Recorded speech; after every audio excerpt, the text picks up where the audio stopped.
লাইলির মজনু শিরির ফরহাদ পার্বতীর দেবদাসের মতো তারে আমি ভালোবাসলাম।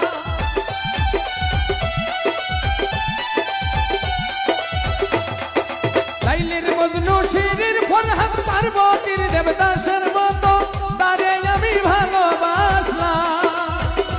এখন সেই মানুষটা বসত করে অন্যের ঘরে, যারা প্রেমে পড়ে তারা কেন কাঁদে, এতদিনে বুঝলাম আমি